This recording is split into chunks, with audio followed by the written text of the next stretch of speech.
അപ്പോൾ അതുപോലെ ഇന്നും ജോലിക്ക് ഇറങ്ങിയിട്ടുണ്ട്. മൂടിക്കെട്ടി അന്തരീക്ഷമാണ്. അപ്പോൾ ഇന്ന് മഴ പെയ്യാനുള്ള എല്ലാ ചാൻസും. സിറ്റിയിലെ ട്രാഫിക്കിൻ്റെ ഇടയിൽ അതായത് ഇങ്ങനെയുള്ള സ്ഥലങ്ങൾ അടിപൊളിയാണ് കേട്ടോ. ബ്ലോക്കിൻ്റെ ഇടയിൽ നിന്നൊക്കെ ഇങ്ങനെ വയലും ഇങ്ങനെയുള്ള റോഡൊക്കെ അടിപൊളിയാണ് കേട്ടോ. ഈ ഒരു കാഴ്ച എങ്ങനെയുണ്ട്? ഈ ഒരു തോടിൻ്റെ കരയിലിരിക്കുമ്പോൾ അടിപൊളി ഫീലിംഗ് ആണ് കേട്ടോ. അപ്പോൾ എന്തായാലും നമുക്ക് ഇന്നത്തെ ഉച്ചക്കത്തെ ആഹാരം ഇവിടെ ഇരുന്ന് തന്നെ കഴിച്ചു കളയാം. നമ്മുടെ ഫ്രീഡം ഫുഡ് ഫാക്ടറി ജയിലിലെ ബിരിയാണിയാണ് കേട്ടോ. ഒരു ക്വാളിറ്റി എന്നുള്ള സാധനമില്ല. അതാ ഇതിൻ്റെ ഇടയിൽ കുറേ പിക്കിൾസ് അങ്ങനെയുള്ള സംഭവങ്ങൾ വരാനുള്ളതാണ്, പക്ഷേ ഒന്നും കാണാനില്ല, വെറും കവറ് മാത്രമാണ്.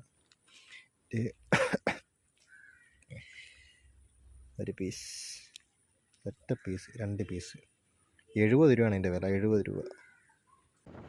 ഒരു ദിവസം പോകുന്നത് എത്ര വേഗത്തിലാണെന്നറിയാമോ? ഇപ്പോൾ തന്നെ സമയം 3 മണിയായി. ഇനി ഒരു ചായയുടെ സമയമാണ് കേട്ടോ. സമയം 8 മണിയായി. വീട്ടിലേക്ക് പോകാൻ നിൽക്കരുന്നു, അപ്പോഴാണ് അത് സംഭവിച്ചത്. പെരുമഴയാണ്. ഇനി എപ്പോൾ വീട്ടിൽ എത്താനെന്തോ. എന്തായാലും ഞാൻ പോകാനുള്ള പണി നോക്കട്ടെ. എന്തായാലും വീഡിയോ ഇഷ്ടപ്പെട്ട എല്ലാവരും ലൈക്ക് ചെയ്യുക, ഷെയർ ചെയ്യുക, സബ്സ്ക്രൈബ് ചെയ്യുക.